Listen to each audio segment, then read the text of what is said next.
Hai, berjumpa kembali dengan kami Yayasan Aurika di Surabaya. Nah, kali ini kita akan ngobrol dengan Bu Dewi.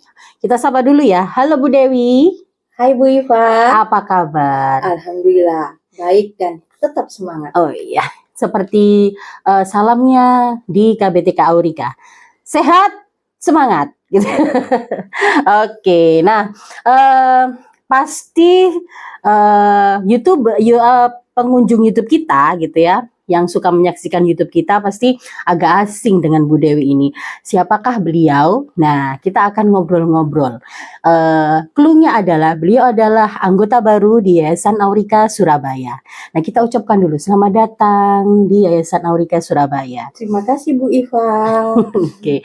Nah, siapakah beliau dan apa tugasnya di Yayasan Aurika, maka akan kita ajak ngobrol beliaunya. Oke, Bu Dewi, silahkan diperkenalkan.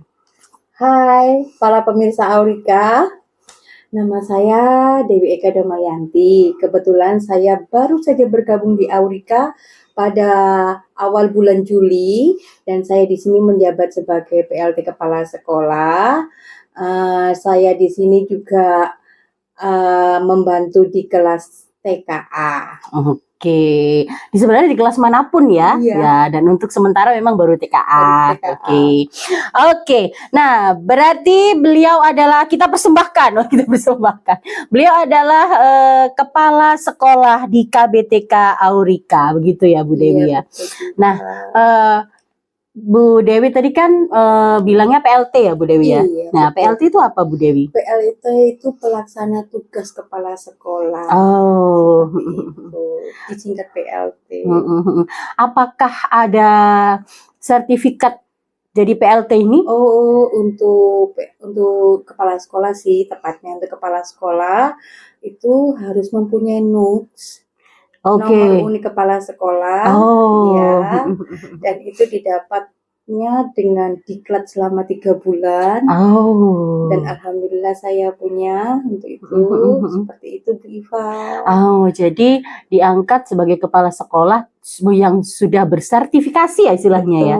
Wow, kita bangga sekali ada anggota baru di Yayasan Aurika. Nah, ini memiliki NUK ya? NUKS namanya ya? Iya, kalau untuk kepala NUKS, kalau untuk pendidik NUPTK. NUPTK, oke. Nah, masuk di Yayasan Aurika, ya, bertemu dengan anak-anak yang di Yayasan Aurika. Nah, murid-murid KBTK Aurika. Nah, pertama kali, pernahkah Bu Dewi mendengar tentang Yayasan Aurika itu sendiri? Untuk awalnya saya belum pernah mendengar, tapi begitu saya tahu dari teman saya coba cari tahu lewat IG sama YouTube, seperti itu Bu Iva. Ternyata Yayasan Aurika ini memang sebenarnya TK umum, tapi mempunyai intens membantu anak-anak yang berkebutuhan khusus, terutama yang mempunyai kekurangan dalam hal pendengaran dan juga behavior serta spektrum autis seperti itu. Jadi memang kita adalah sekolah inklusif gitu ya, Bu. Nah, di mana kita juga lengkap dengan ruang sumbernya. Betul. Saya di sini juga bisa belajar banyak dari para terapis semuanya mempunyai jam terbang dan pengalaman yang sudah banyak dan juga mempunyai izin untuk itu semua. Dan alhamdulillah saya lihat hasilnya anak-anak yang sudah ikut terapi di sini juga ada perubahan menjadi lebih baik. Dan yang bersekolah di sini bersekolah di sini juga ada yang lebih banyak jadi lebih baik. Yang semulanya tidak bisa fokus, akhirnya bisa fokus. Yang semulanya mengalami kesulitan dalam hal berbahasa, akhirnya mereka bisa berbahasa. Banyak sekali dan saya harus banyak belajar di sini. Semangat belajar. Nah, sudah mulai di kelas gitu ya. Iya. Ya, sudah mulai di kelas, bertemu dengan anak-anak. Apa yang pengalaman pertama ketika mengajar di kelas? Oh, bukan mengajar ya. Iya, mengajar ya. Iya. Bertemu dengan anak-anak yang memang artinya selain dengan anak-anak yang ABK gitu ya, Iya. bertemu dengan anak yang non ABK. Nah, bagaimana ini Bu Dewi? Kan selama ini pengalamannya Bu Dewi kan dengan anak-anak yang lebih banyak dengan anak yang non ABK ya. Nah, ketika bertemu di sini ada anak-anak yang memang non ABK gitu. Gimana? Awalnya saya juga sempat gini deg-degan, bisa nggak ya kira-kira saya ini, karena saya nggak ada pengalaman untuk anak-anak yang ABK.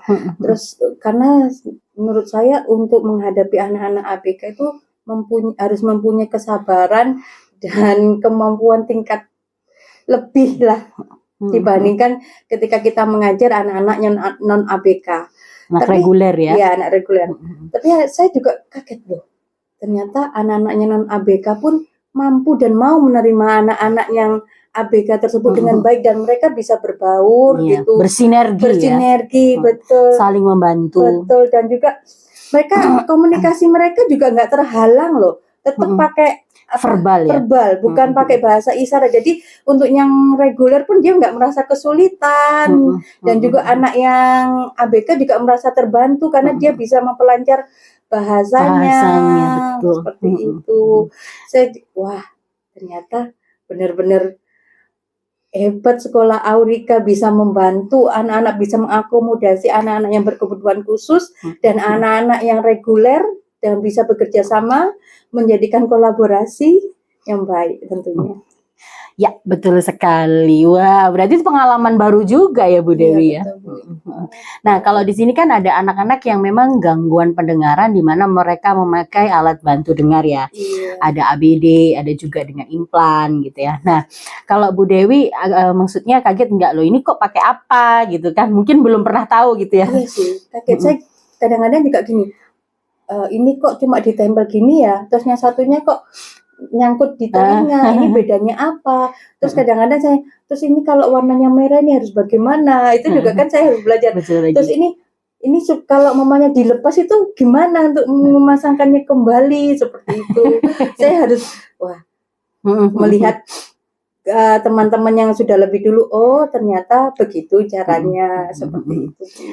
Dan mungkin ini ya, kaget nggak? Maksudnya gini, kalau untuk anak-anak yang gangguan pendengaran biasanya kan pakai isyarat ya Bu Dewi ya, dengan bahasa isyarat lah kalau kita bilangnya.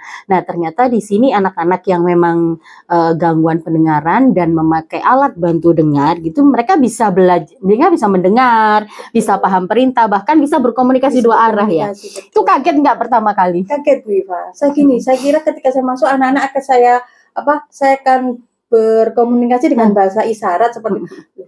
Ternyata mereka bisa, mereka paham bahasa, walaupun memang awal-awalnya ada kata-kata mungkin yang sulit mereka ucapkan, tapi akhirnya lama-lama mereka terbiasa. Oh, ternyata seperti ini. Oh, begini. Oh, banyak sekali yang harus dipelajari. Kadang-kadang kan saya juga bahasanya kan karena mereka baru mengenal bahasa, jadi ucapannya kurang jelas. Saya harus menajamkan pendengaran saya. Oh, ini yang maksudnya seperti itu. Iya. Karena dulu pernah ada dulu sekali saya pernah punya murid juga memakai alat bantu dengar, tapi dia pakai bahasa isyarat dan ada shadow. Kalau di sini saya kaget, loh, anak yang berkebutuhan khusus semua tidak ada shadow. Mereka bisa mandiri. Itu kaget saya, Bu Iva. Nggak pakai shadow. Wah, hebat gurunya di sini. Terima kasih. Dan terapisnya hebat. Karena tanpa shadow. Di kelas ya, dengan seperti itu. Itu ada trik ya, ada triknya gitu ya. Nah, itu mungkin bisa berbatin. Iya, oke. Nah, kalau Bu Dewi ini kan nanti akan kepala sekolah gitu ya, akan di TKA, TKB, KBTK gitu ya. Nah, pasti sudah bertemu dengan anak yang lucu-lucu, imut-imut. Dan lucu-lucu, imut-imut ya. lucu dan imut-imut dan ada yang wow juga. Yang Semuanya wow juga ada, semua lengkap, paket lengkap iya, kalau paket di lengkap. sini. Semuanya mempunyai kelebihannya.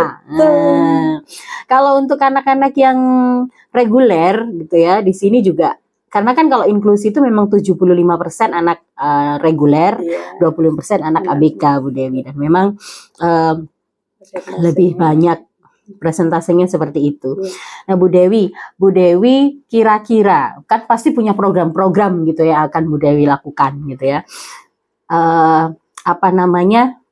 Program-programnya pasti nanti kita tunggu program-program apa saja yang akan terobosan-terobosan baru gitu dari Bu Dewi sebagai kepala sekolah baru di yayasan di KBTK Aurika, dan juga kita sangat menantikan bagaimana Bu Dewi beraksi. Beraksi seperti apa aja. Nah, Bu Dewi, apakah ketika Bu Dewi kesini sekarang kan sudah mengenal nih anak-anak itu, bagaimana ketika di kelas? Gitu. Bagaimana ketika di kelas pada saat Bu Dewi tahu, oh caranya kalau ngomong berbicara dengan anak gangguan pendengaran itu begini, kalau dengan yang anak non reguler itu begini. Bagaimana bisa Bu Dewi, maksudnya gini, kan susah ya, yang satunya memang sudah bisa, yang berbahasa dan belum berbahasa. Gimana itu Bu Dewi kalau di kelas? Saya kalau untuk anak-anak yang reguler mungkin secara klasikal masih bisa ya Bu, tapi kalau untuk yang anak yang berkebutuhan khusus, tapi ada beberapa anak yang berkebutuhan khusus yang sudah mampu secara klasikal bisa menerima perintah, is okay. Tapi kalau ada yang belum bisa, pasti saya akan mendatangi dan berbicara dengan selevel mata mereka. Jadi mereka duduk ya, kita juga sama duduknya, kita berbicara dengan jelas intonasi kita supaya dia bisa mendengarkan dan mereka bisa tanpa gestur ya? Tanpa gestur dia bisa menangkap apa maksud perkataan kita, seperti itu sih. Oke, baik Bu Dewi, terima kasih sudah datang di podcast Yayasan Aurika. Mungkin ada sedikit pesan dan kesan, ayo semangat gitu. Silakan Bu Dewi. Bagi mama-mama yang mempunyai anak yang sangat istimewa dan spesial, monggo silakan datang ke Yayasan Aurika untuk mendapatkan ilmunya lebih banyak bagaimana cara menghadapi anak-anak yang istimewa tersebut. Oke, baik. Kita tunggu penampilan Bu Dewi di YouTube kita selanjutnya. Oke. Terima kasih Bu Dewi, dan terima kasih sudah menyempatkan waktu, pasti sangat sibuk gitu ya, mau rapat dan semuanya gitu. Terima kasih banyak Bu Dewi. Terima kasih Bu Iwa. Baik. Bye-bye. Terima kasih. Sampai jumpa di tema-tema yang menarik berikutnya. Dadah.